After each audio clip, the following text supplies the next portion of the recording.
One sentence summary. A policeman who is trying to eat away his troubles gets involved in superpower crime stuff. Could you beat the villain? Yeah, no doubt. Naja, I think his name was. He is the mastermind behind this whole kidnapping of super people plan and harvesting them so that he can make superpower drugs plan. And at first you think he's got some sort of spinning top powers because we see him using a spinning top. But it turns out he's just upset because when he was a kid his powers were taken away from him. My plan would be different to the one that the characters have. They go for an all-out assault on the villain's base. More on that later. And, people get beat up, there's action, there's all sorts going on. If it were me, I'd go in there nice and quiet. I'm not going to cause any trouble. I'm not going to, do an alarm or anything along those lines. And then when, Naja's just sitting at his desk having a nice little relax, murder him. Murder him quietly and then leave. I haven't got to get into a fight with people who've got laser eyes or anything like that. How would you improve this film? The title gives away the ending. Why am I concerned when Moreau gets shot and ends up in a coma if I know the film is about how he became a superhero? So he will, wake up from his coma and become a superhero at some point in the near future.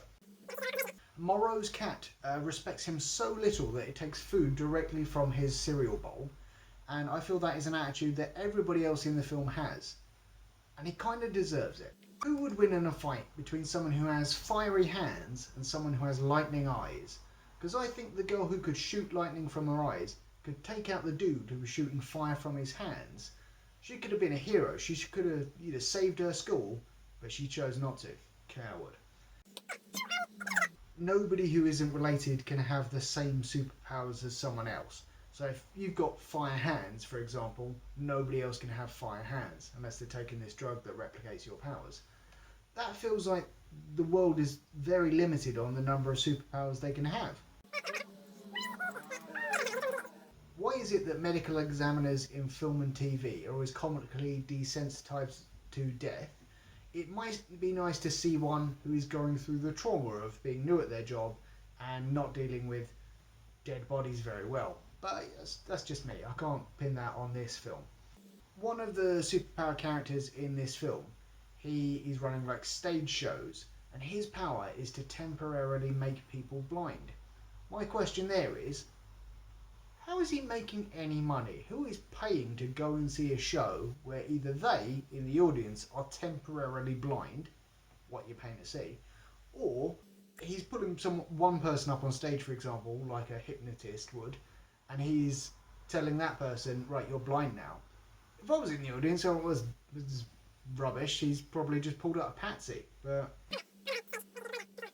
surely the lady cop isn't allowed to smoke in the police station, and surely she is not allowed to leave her computer unlocked and just walk away from her desk. That's a GDPR nightmare, not to mention, a fire hazard. Lady cop. And then she sits on someone who has got severe burns and then implies that they are going to spontaneously combust, which to me does not feel like it's in the rule book.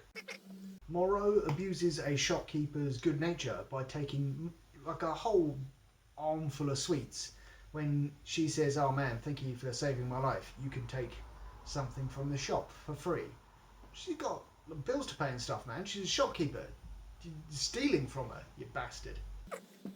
Evil gang, they invade the police station and they use the guy's power to make people temporarily blind.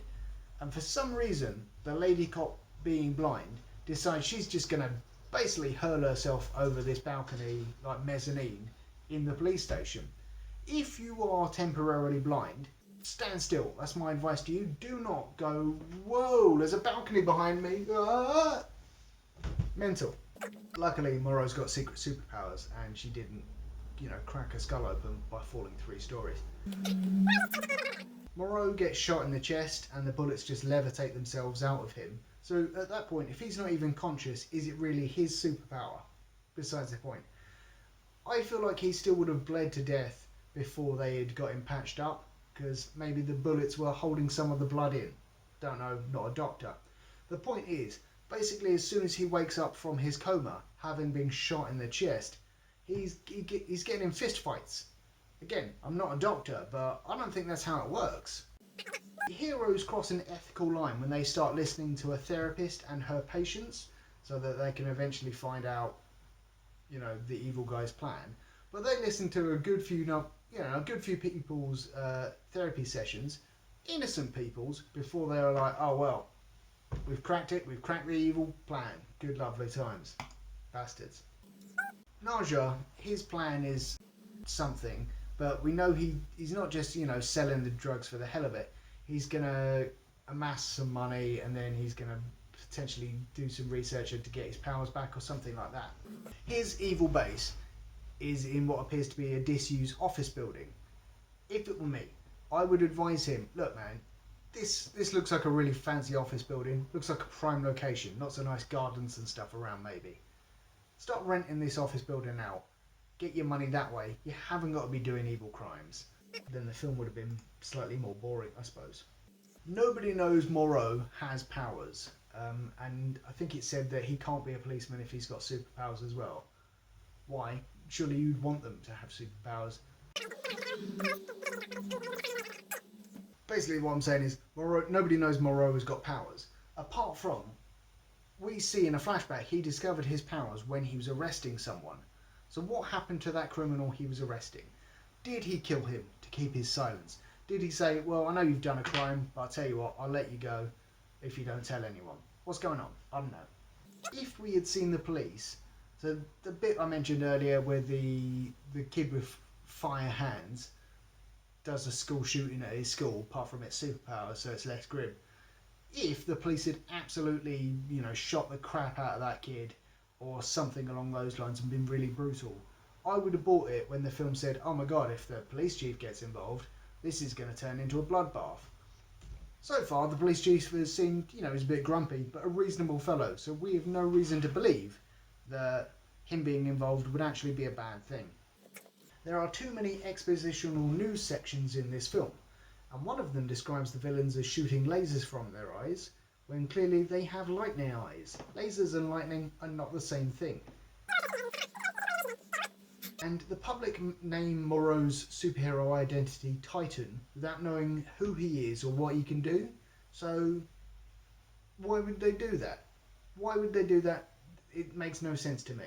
There is no romantic tension build up between the lady cop and Moreau.